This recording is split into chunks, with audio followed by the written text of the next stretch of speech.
Whatever podcast shared this clip from the Call Her Daddy podcast. Let's have a listen. When you're younger in your 20s, like, who the fuck wants to get married and settle down? Yeah. Some people, but not me at that point. Yeah. I was like, I want to feel the thrill. I want to be getting my head bashed into the mattress. I want to be getting flipped upside down. And then I want to be getting ghosted the next day. I want to have my heart ripped out of my chest. And I want to do it all over again and then some. And then when you get a little older, you're kind of like, I literally don't have time. Don't have time. So whatever says she's married, by the way, the fact that she did this stuff, it's a surprise a man would marry her. But to be speaking about it too, totally embarrassing for them both. I mean, the thing about this, Andrew, is this so perfectly encapsulates the exact messaging that is sold to young women these days. And there's no surprise here that that is like the most popular female podcast in the entire world. It's go out, be a degenerate in your 20s, and then eventually when you're in your 30s, Prince Charming will come along and will put a ring on your finger, and then you'll live happily ever after. And it's sort of the same with this, like Taylor Swift is the most popular icon among young females. And if you listen to all of her music, what is it? I knew you were trouble when you walked in, you know, all of this basically different ex-boyfriend, make a song about it, take zero accountability, move on, in my 30s, and it's everyone else's fault, men suck, fuck Trump, fuck the patriarchy. So, I mean, I'll handball it to you. Well, there's two competing thoughts on this, inside of what you might perceive as the red pill community. You can take the Pearl Davis approach. Her approach seems to be, look, this has nothing to do with feminism or indoctrination. This is just how these fucking bitches are. That's her words exactly, right? That's just how these bitches are. And that's how women are, and that's why you have to have some type of curtail on female freedom, or this is what you get, right, inside of society. That's the one sort of angle, which I disagree with. The second is that through liberation theology, ideology, which has become a new form of theology for the sewing circle Christians, through this liberation mindset for feminists, sexual liberation is a big one. The thing is that accountability is a thing which is catching up. It caught up with men very early. And here's how accountability caught up with us in society very quickly was when it came to divorce and family separation and things like this. The man essentially, due to the laws of the United States, got the short end of the stick almost every single time. And so men were held to a much more rigorous accounting for their actions because there was a lot more risk involved. And there's a lot more social shame when you lose custody of your kids. It was like, oh, you didn't fight hard enough for them. You didn't do all the things you were supposed to do for them. So that's why you lost them. And then there was some stigma that went along with that. Women essentially bypassed all of that stigma for about 40 years or longer, right? They just were able to bypass that stigma. Now, though, that stigma is finally catching up with them, that accountability, the idea that people are actually looking at it and going, maybe having your mattress bashed in the head and getting flipped around and turned out and going to gangbangs at night isn't such a good idea. Maybe Ashley St. Clair going and getting knocked up by Elon Musk in order to go have your palace, it wasn't such a great idea, right? There's some type of accountability finally catching up, and women don't know exactly how to deal with that yet because it collectively hasn't been done to them yet. So as the discussed reaction to more and more of this happens, which it is, and more videos like this are happening, that sort of accountability will be there. But nobody knows what that looks like ultimately because women collectively have never really had to experience it, right? They've just never had to experience it. Yeah, it doesn't really feel like there's that much accountability going on. I mean, obviously, if there is this sort of, at least some sort of like a shock to the system happening with all of the different cultural influences and pushbacks that are happening. There is some accountability which is finally happening. For instance, men are getting custody of their kids more. It's not just defaulting to women anymore. Men's rights advocacy groups have done a pretty good job of pushing some of those laws in. People are focusing on the divorce rates and the divorce stats. People are starting to look at this. Now, I agree with you that collectively women are not experiencing mass accountability in society the way that men did for the last, 40, 50, 60 years. But it seems like the trend is moving that direction. That's my whole point, right? It seems like it's moving there. that there's some kind of accountability that they're finally going to start experiencing. What that woman was doing there, the only reason she had to be so apologetic about kind of running feminist apologetics, like, oh, when you're in your 20s, you don't want to get married. You want to go out and get banged by a bunch of dudes and be a skank and this, right? That's all apologia. It's all apologetics on behalf of feminism. And just 10 years ago, you didn't see that much of that because women didn't have to do it.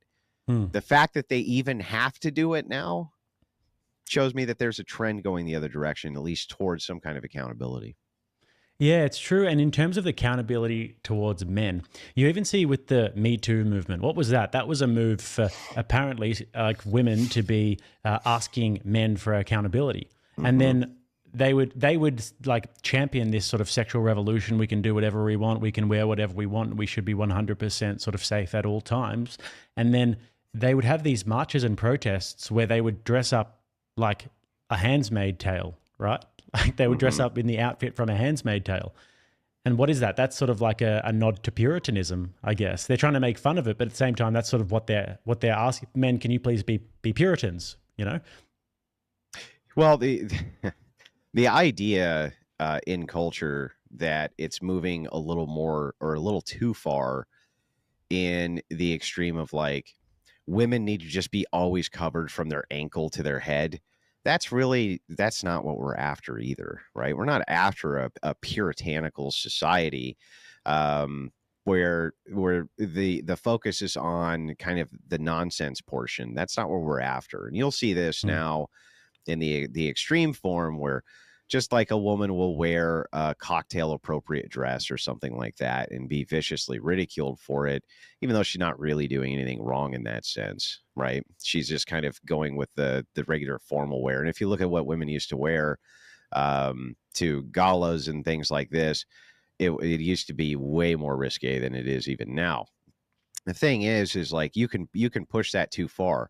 The whole point of saying like just don't show up in the skimpiest outfit possible to draw attention to yourself, right? Because ultimately it's sexual attention.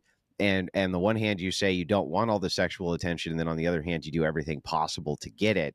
It seems like a contradiction in terms. So, you have to be careful not to push the kind of the limit too far, right? So otherwise, like they have good counter arguments, like, okay, can Jake Rattlesnake walk around in a t-shirt? You know what I mean? And his arms are showing, right? Is that too much skin? You know what I mean? So we have to at least comport to reason here a little bit. We can't go off the handle, but what we do need to do is hold the behavior accountable for sure. And this idea that if you're basically dressed in nothing, you're going to get a lot of sexual attention. Of course, that's true, right? Of course, like it just is. Yeah. I mean, but I just find it funny how it's like the whole sexual liberation. We can do whatever we want, wear whatever we want, and we're going to make fun of the Handmaid's Tale as if that's but then at the same time they're asking men for that thing. They're asking men to be complete Puritans and to just sort of avert your eyes at all times and to never sort of touch unless you ask for consent 5 times. But you can't really have it both ways. If you want to see something even more interesting that ties into the Handmaid's Tale aspect, you should look at the types of pornography that women look up over men, especially when it comes to violent or submissive or SA itself. They consume far more of that type of porn than men do. Yeah, it's really interesting when you look at like. Have you ever heard of the book A Billion Wicked Thoughts? No. It's a bunch of Google engineers that got together and they looked at just a massive data set on Google of female internet searches, and they looked at female pornographic searches, and some of the archetypes that females were looking at was like surgeon, werewolf, vampire, billionaire, and pirate. Like those were some of the main ones. And these are all these sort of beastly characters who are in a way tamed by the sort of submissive feminine woman in a way. And it's the exact same story as 50 Shades of Grey. And that other movie that was really popular, you might not have heard of it, but it's called 365. And it's about this Italian mob boss who kidnaps this woman and he takes her for a whole year and then eventually he sort of starts to fall for her, and he's this murderer Italian mob boss. He has her kidnapped, and then the whole story basically leads up to the climax of when they have sex on a boat, and they like fall in love with. And women just go wild for this movie. It's insane. Even though it's it's about a horrible guy doing horrible things, and yeah, exactly. But the whole point is that there is still a nature to women, though it is mostly elusive even to women themselves, right? Yeah. What they're looking for in their various Google searches, you point out, are very telling, right? And so on the one hand, they're like, oh, The Handmaid's Tale, this and that, oh, I hate it so much, blah, blah, blah. And it's like, men don't even watch that fucking movie. It's just women watch that movie. Why do so many women want to go watch this fucking movie that men don't even want? Like, you know, I've never actually seen that fucking movie. I've never seen it. Nobody, who wants to go? First of all, think about the name, A Handmaid's Tale. What man would ever want to go watch that? Just the name alone, right? Would deter any man that I know from going and watching this stupid ass movie.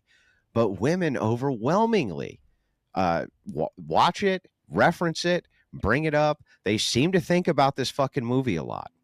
Yeah, and another interesting one in this regard is the link, or the sort of strange bedfellows of feminism and Islam as well. Especially in the UK, you have these feminists who will sort of champion Islam because it's like a religion of peace or whatever they call it. And it's almost like, and a lot of these feminists, some of them will actually convert to Islam.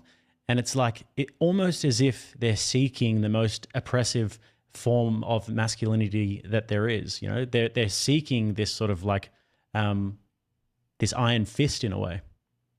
Yeah, well, I mean, just anybody won't put up with their shit, I guess. Yeah. And they you put up with my bullshit? Yes. Yeah. Oh, okay. Well, you suck. Will you put up with my bullshit? Yes. Okay. Well, you suck. Will you put up with my bullshit? No. Put this fucking burqa on. Oh, I'm home. I'm home. Yay. Finally. I found my place. I found